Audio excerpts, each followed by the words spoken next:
Je vais être témoin au milieu de ma génération, annoncer ta parole, éclairer le peuple qui te cherche, témoigner de ton amour à tout ce monde découragé, apporter ta guérison, Seigneur, tous les cœurs qui sont blessés, redire au monde que tu es bon, Seigneur.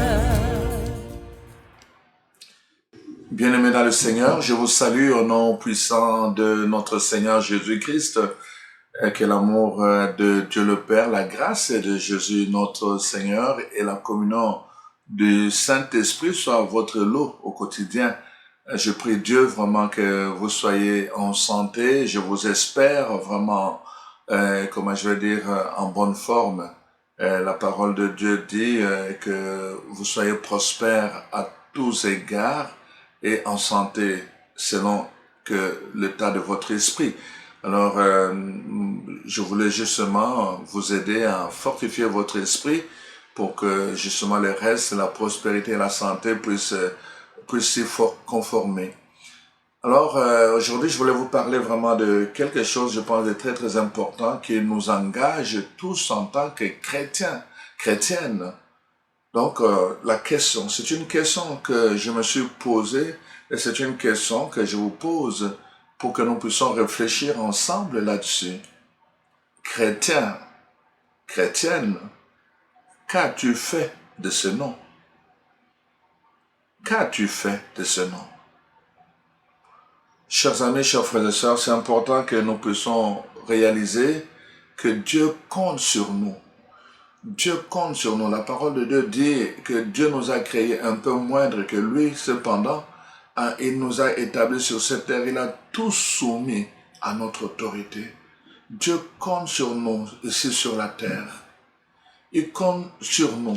Il a fait de nous un peuple de prêtres et de rois.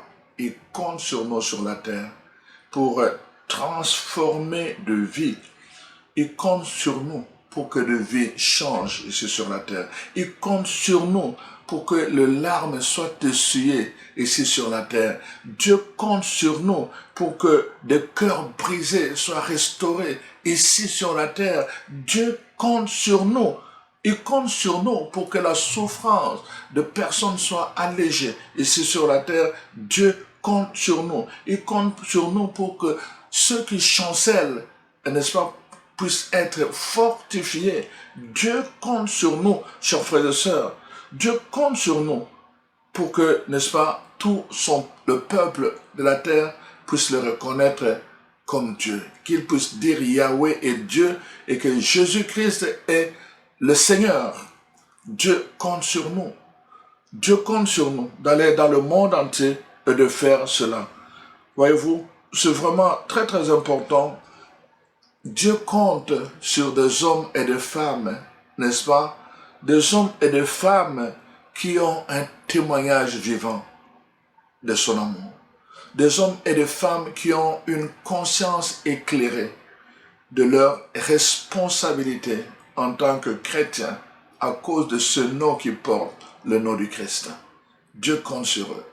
La conscience et le témoignage. Dans la première lettre de Jean, au chapitre 1, verset 3 à 5, Jean peut dire ce que nous avons vu, ce que nous avons entendu, ce que nos mains ont touché, nous vous l'annonçons, afin que vous aussi, vous soyez en communion avec nous. Et il ajoute en disant, notre communion est avec Dieu le Père et son Fils Jésus-Christ. Le but de tout ce que nous vous annonçons, c'est pour que nous ayons le même témoignage, que nous puissions, n'est-ce pas, nous tourner, avoir la connaissance de ce même Dieu et de son Fils Jésus-Christ. Nous aussi, nous vous l'annonçons, ce que nous avons saisi. Comme dit l'apôtre Paul, j'ai cru, c'est pour cela que je parlais. Nous parlons parce que nous avons cru que Dieu est vivant et nous témoignons. Nous parlons parce que nous avons cru que Jésus est vivant et nous témoignons dans tout ce que nous disons. C'est un témoignage que nous donnons, que nous rendons à Jésus-Christ. Nous parlons parce que nous disons il est le même hier, aujourd'hui et demain. Nous parlons parce que nous croyons que Jésus est présent comme il avait promis. Là où 2 ou 3 sont réunis en son nom, il est là. Nous croyons, nous l'attestons, nous le déclarons et nous le confessons. C'est pour cela que nous parlons, parce que nous avons cru en cela. Nous avons cru en cela. Voyez-vous, chers frères et sœurs, c'est pour cela qu'il est important aujourd'hui que nous puissions réfléchir sur cette question de nom que nous portons, le nom des chrétiens. Qu'as-tu fait de ce nom, chrétien, chrétienne? Nous connaissons l'importance du nom. Nous savons dans l'expérience antérieure, historique, qu'il y a des gens qui avaient perdu leur identité parce qu'ils n'avaient pas leur nom. Comme des esclaves. On leur retirait leur nom. C'est la première chose qu'on faisait. On leur retirait leur nom pour leur retirer leur identité. Quelqu'un qui n'a pas de nom n'a pas d'identité. C'est ça qu'on a fait des esclaves. On leur a donné un nom de soumission. Ils portaient des noms qui n'étaient pas les leurs. Les noms à travers lesquels on ne les reconnaissait pas eux, mais on les reconnaissait comme les objets de celui dont ils portaient le nom. Exactement comme ça. Pendant longtemps, la notion du mariage était comme cela. La femme n'était rien, il était quelque chose quand, n'est-ce pas, il appartenait à un homme. Et il devait changer de nom. On lui retirait son identité et il prenait l'identité de l'homme. Dans l'ancien temps, c'était vraiment à cause de ce regard. Aujourd'hui, évidemment, ça s'est fait volontairement parce qu'on demande aux gens, est-ce que tu changes de nom? C'est la personne elle-même qui dit, oui, moi je veux faire un avec mon mari et je change de nom. Nous devenons un. Voyez-vous, quand on n'a pas de nom, on n'a pas d'identité. Et voilà pourquoi Jésus a voulu, en partant de ce monde, n'est-ce pas, prier d'abord pour ceux qu'il avait, n'est-ce pas, pris en charge, mais aussi pour tous ceux après qui croiraient en lui, comme nous allons l'entendre dans l'évangile que je lirai tout à l'heure. Il a prié. Et qu'est-ce qu'il va dire dans sa prière? Il va parler du nom. Et c'est très très important que nous puissions vraiment prendre le temps d'écouter cet évangile. J'aime ça, c'est une prière qui vient beaucoup me chercher. C'était vraiment le thème d'une retraite qu'on nous avait prêché pendant notre formation. Et ça m'a beaucoup marqué, la dernière prière de Jésus pour et avec ses apôtres, ses disciples. Alors, voici ce que la parole de Dieu nous dit de la prière. Nous sommes dans l'évangile de Jean au chapitre 17. La parole de Dieu dit au verset 6, « J'ai fait connaître ton nom aux hommes que tu m'as donnés du milieu du monde. Ils étaient à toi et tu me les as donnés et ils ont gardé ta parole. » Je vais au verset 10. « Et je suis glorifié en eux. J'ai fait connaître ton nom. Ils étaient dans le monde, tu les as pris du monde, tu me les as donnés, je leur ai fait connaître ton nom. La façon dont ils portent ton nom, je me sens glorifié en eux, dit Jésus. Et voici, il continue, au verset 11. « Père, garde en ton nom ceux que tu m'as donnés, afin qu'ils soient un comme nous. » Alors il dit, lorsque j'étais avec eux dans le monde, je les gardais en ton nom. Je les gardais en ton nom. J'ai gardé ceux que tu m'as donnés et aucun d'eux ne s'est perdu, sinon le fils de la perdition, afin que l'écriture soit accomplie. Verset 14. Je leur ai donné ta parole et le monde les a haïs parce qu'ils ne sont pas du monde, comme moi, je ne suis pas du monde. Verset 17. Sanctifie-les, n'est-ce pas, par ta vérité. Ta parole est vérité. Comme tu m'as envoyé, verset 18, dans le monde, moi aussi je les envoie dans le monde. Verset 18. Verset 22. Je leur ai donné la gloire que tu m'as donnée, afin que qu'ils soient un comme nous sommes un. Verset 26, le dernier verset. Je leur ai fait connaître ton nom et je leur ferai connaître encore afin que l'amour dont tu m'as aimé soit en eux et que je sois en eux. Je leur ai fait connaître ton nom et je le ferai encore connaître afin que l'amour dont tu m'as aimé soit en eux et que moi aussi je sois en eux. La prière sacerdotale, la prière de Jésus avant de quitter ce monde. Une prière très très puissante où on peut compter le nombre de fois où Jésus dit « Je leur ai fait connaître ton nom ». Nous ne pouvons pas être enfants de Dieu et l'appeler notre papa sans connaître le nom de notre papa. C'est la première chose chez nous en général. Alors, moi, quand je me présente par mon nom, François Kibwenge, les gens qui sont de mon pays, de ma région, tout de suite ils vont demander « Ah, tu es le fils de Paul Kibwenge ». Ils vont me demander comme ça. Donc, directement, ils vont me rattacher à mon père. Mon nom m'identifie, mon nom me met en relation directement, en relation avec mon père, ça me met en relation avec mes frères et mes sœurs, parce que nous portons le même nom. Le nom, très important. Jésus dit, je leur ai fait connaître ton nom, parce qu'ils ne peuvent pas être tes enfants sans connaître ton nom. Et c'est important, c'est pour cela qu'à la fin, nous allons voir, Jésus va leur dire, quand vous priez, à appeler ce Dieu-là qu'on appelait El Shaddai, qu'on appelait Elohim, ce Dieu-là qu'on appelait El Rapha, appelez-le Papa, Abba. Appelez-le Papa. Maintenant que vous le connaissez, appelez-le Papa. Comment vous le connaissez? Parce que vous m'avez connu, moi. Jésus dit, vous m'avez connu. Et voilà pourquoi Jésus va dire lui-même, chaque fois que vous allez prier, priez en mon nom. Le nom. Priez en mon nom. Tout ce que vous demanderez au Père, faites-le en mon nom. Pourquoi? Parce que je serai avec vous chaque fois que vous allez invoquer mon nom. Je serai avec vous chaque fois que vous allez porter mon nom. Faites-le en mon nom. Soyez sûr quand vous priez que vous portez mon nom.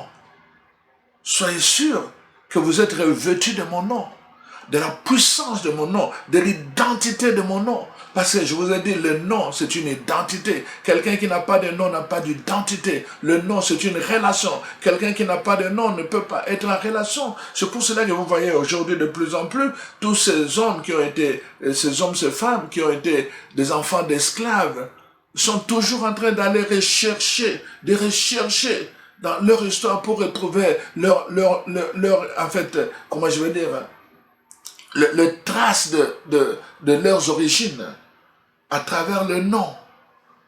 Et parfois aujourd'hui, les gens vont voir pourquoi le nom a changé. Là, ils viennent de la France. Hein. En France, le nom s'appelait comme ceci. Et puis avec le temps, avec les circonstances, le nom a changé. Mais on peut, à travers le nom, retrouver ses origines. À travers le nom, on peut retrouver sa famille. Le nom nous relie à une famille. Ça nous relie à des relations, à nos origines, nos parents, n'est-ce pas, nos frères et sœurs. Le nom.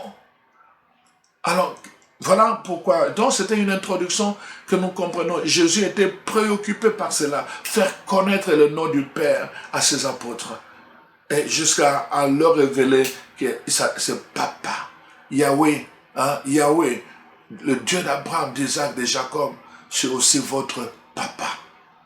Mais ce n'est pas juste une affaire de connaître le nom. Quand on prend le nom, n'est-ce pas? Tu prends le nom de quelqu'un, tu lui appartiens. En prenant le nom de Dieu, en prenant le nom de Jésus, en portant ce nom-là, nous lui appartenons. Nous appartenons à Jésus-Christ. En appartenant à Jésus, nous appartenons à Dieu. C'est ça qui est important. C'est-à-dire que notre vie doit se soumettre à ce qu'il veut, à sa volonté. Notre vie doit se soumettre aux lignes qu'il a tracées pour notre bien. Notre vie doit se soumettre à tout ce qu'il a donné, n'est-ce pas, comme principe pour alimenter notre relation avec lui. Il a dit, si vous n'êtes pas unis à moi, vous n'êtes rien.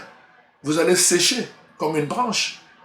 Si vous n'êtes pas unis à moi, vous ne pouvez rien faire. Là, Jésus nous l'a dit, si nous ne portons pas son nom, pas juste le nom, de porter le nom, je veux dire l'implication, je vous ai dit, c'est une identité. Nous portons cette identité, mais nous nous mettons sur une relation profonde, intrinsèque, ontologique avec lui. Quand vous n'êtes pas dans cette relation ontologique, cette relation est vivifiée quand nous marchons selon ses pas. Cette relation est rompue quand nous marchons dans le péché. Quand nous portez le nom de Jésus. C'est très important. Nous portons son nom, c'est-à-dire nous lui appartenons. Nous ne pouvons plus faire les choses comme avant. Une femme, par exemple, je prends juste cet exemple, avant d'être marié, il peut faire ce qu'il veut. Un homme, avant d'être marié, il peut faire ce qu'il veut. À partir du moment où il se marie et qu'il change de nom, la femme ne peut plus faire n'importe quoi, l'homme ne peut plus faire n'importe quoi, parce que l'un appartient à l'autre. Quand il fait quelque chose, ça devient une infraction. L'un appartient à l'autre. Et avec Jésus, c'est la même chose. Nous avons fait alliance. Nous lui appartenons. Il dit, il est en nous, mais nous aussi, nous devons être en lui. Voilà pourquoi, chers frères et sœurs, quand le jour où j'étais ordonné prêtre, je me rappelle encore jusqu'à présent, comme si c'était hier, mon frère, le professeur Luxan Gubeng, qui est en Belgique, sûrement est en train de me suivre, et il peut le dire, je ne sais pas si lui se rappelle, le jour de mon ordination, c'est mon frère aîné, c'est lui qui a pris la parole, pas en public, mais il m'a dit ceci, je ne sais pas, on était un petit groupe, il m'a dit, François, personne ne t'a poussé à devenir prêtre. C'est toi-même qui as choisi de devenir prêtre. Et nous t'avons laissé la liberté de devenir ce que tu voulais. Maintenant que tu l'es devenu, je veux te dire une chose. Tu portes notre nom. Tu portes le nom de Kibwenge. Tu dois le savoir. Ce nom n'appartient pas à toi seul comme individu. Ce nom appartient à nous comme famille. Le nom de notre Père, mais le nom aussi de nous comme frères et sœurs. C'est notre nom que tu portes. N'oublie jamais cela. Chaque fois que tu feras le bien, chaque fois que tu seras une bénédiction en tant que prêtre, ça va nous honorer, nous aussi, parce que tu portes notre nom. Mais si tu fais mal, si tu agis mal, si tu es une source de malédiction, que les gens maudissent Dieu à cause de toi, nous aussi, nous aurons honte parce que tu portes notre nom. Je n'ai jamais oublié cela. Nous portons, voyez-vous, porter le nom de Christ comme porter le nom de parent, de quelqu'un, c'est un honneur, un privilège, mais c'est aussi une lourde responsabilité avec des graves conséquences. Une lourde responsabilité avec des graves conséquences.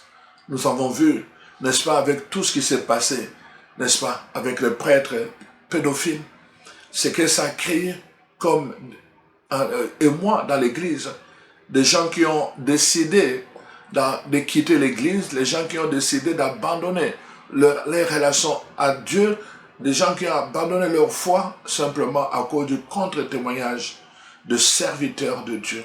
Parce qu'ils portaient un nom. Ils portaient un nom. Ils avaient oublié cela. Il y a une lourde responsabilité de porter le nom de Dieu. Une lourde responsabilité. Si déjà dans le monde, les gens, n'est-ce pas, les païens sont capables de désapprouver certaines choses comme le cas de la pédophilie. Si déjà dans le monde, les gens sont capables, les païens sont capables de désapprouver des choses de violence comme le cas de Hitler, imaginez à plus forte raison combien Dieu va désapprouver justement quelqu'un qui porte son nom et qui ne l'honore pas. Chers amis, chers frères et sœurs, qu'as-tu fait du nom que tu portes? Aujourd'hui, qui peut porter le nom de Hitler? C'est devenu un nom maudit. On n'entend plus parler de ce nom. Les gens ne veulent plus porter ce nom. à cause de traces qu'il a laissées dans l'histoire. L'histoire en parle et l'histoire s'en souvient. Il y a une responsabilité quand on porte un nom. Voilà pourquoi, chers frères et sœurs, nous savons que, n'est-ce pas, un jour ou l'autre, n'est-ce pas, nous aurons à rendre compte à notre Seigneur Jésus-Christ de ce que nous avons fait de son nom, le nom que nous portons. Jésus a rendu compte à son Père de ce qu'il a fait du nom. Et nous avons entendu dans l'évangile de Jean 17, « Je fais connaître ton nom, je t'ai glorifié, et en eux j'ai été glorifié, parce que je leur ai fait connaître ton nom. » Il a rendu compte de ce qu'il a fait du nom du Père. Nous aussi, nous aurons à rendre compte de ce que nous aurons fait du nom de Jésus. Saviez-vous que le mot chrétien, n'est-ce pas, qui a été prononcé pour la première fois dans la communauté d'Antioche, pour la première fois, est dérivé du mot Christ. Chrétien est dérivé du mot Christ. En d'autres termes, un chrétien, c'est un petit Christ, peut-on dire. Ou mieux encore, c'est celui qui a l'onction du Christ. Ou encore, c'est un Christophore, c'est-à-dire celui qui porte en lui le Christ.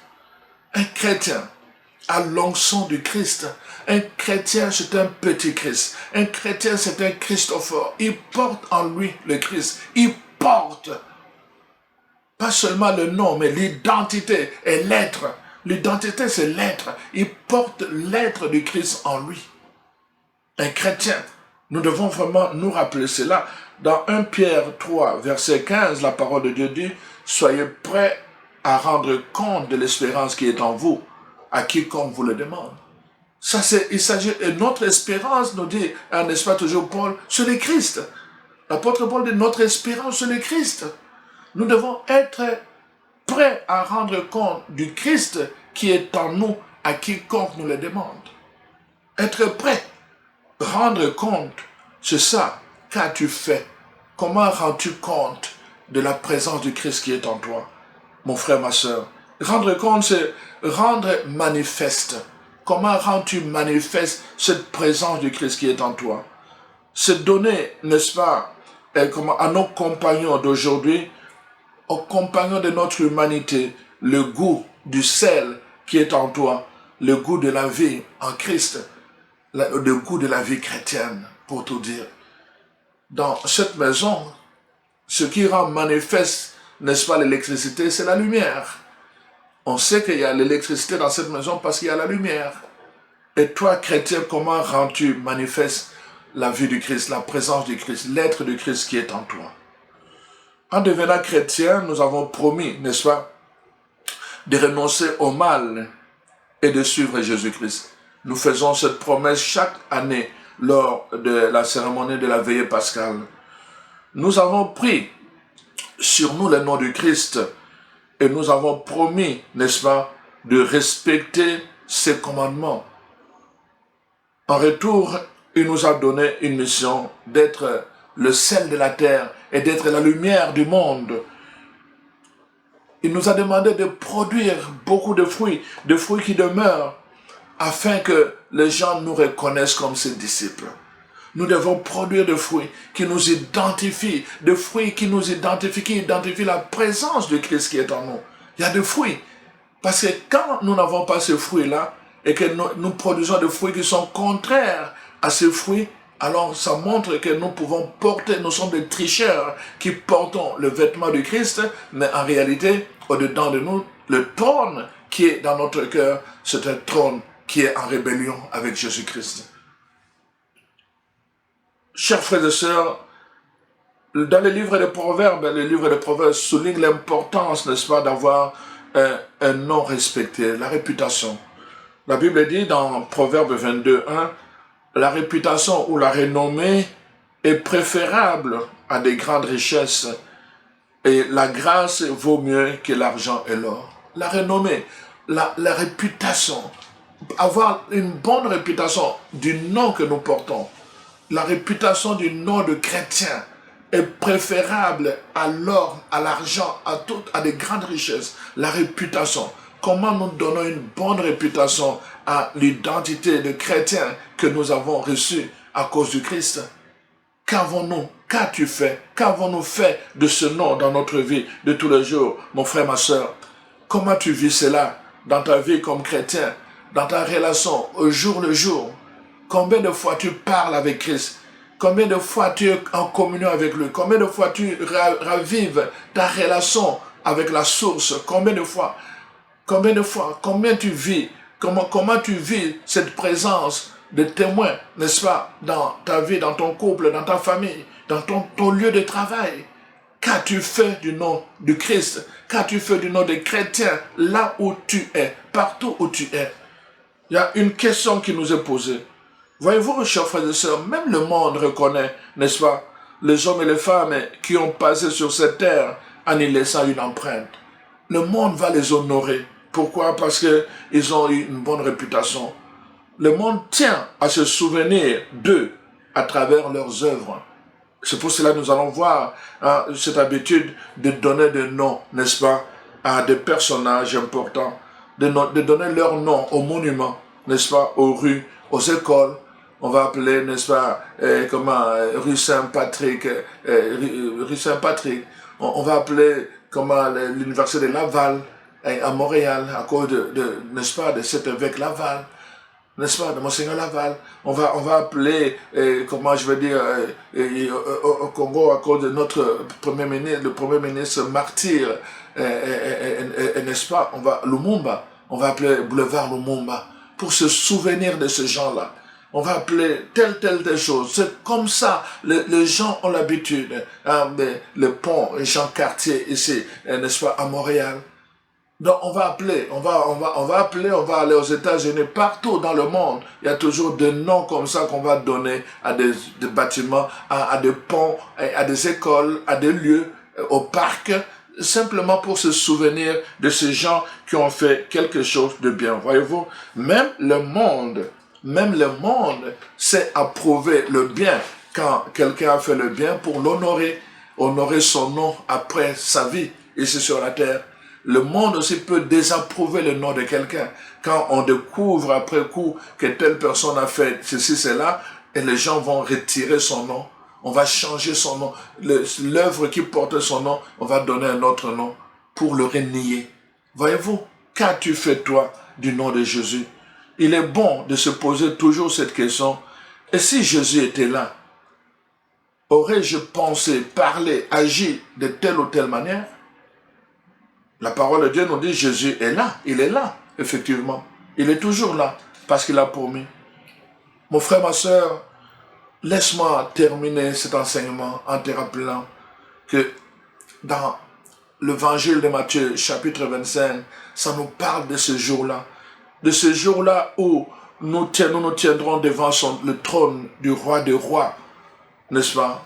Nous allons nous tenir devant ce trône de gloire, tel qu'il est décrit dans cet évangile de Matthieu, pour attendre et entendre le verdict, n'est-ce pas, qu'il aura à prononcer sur chacun de nous.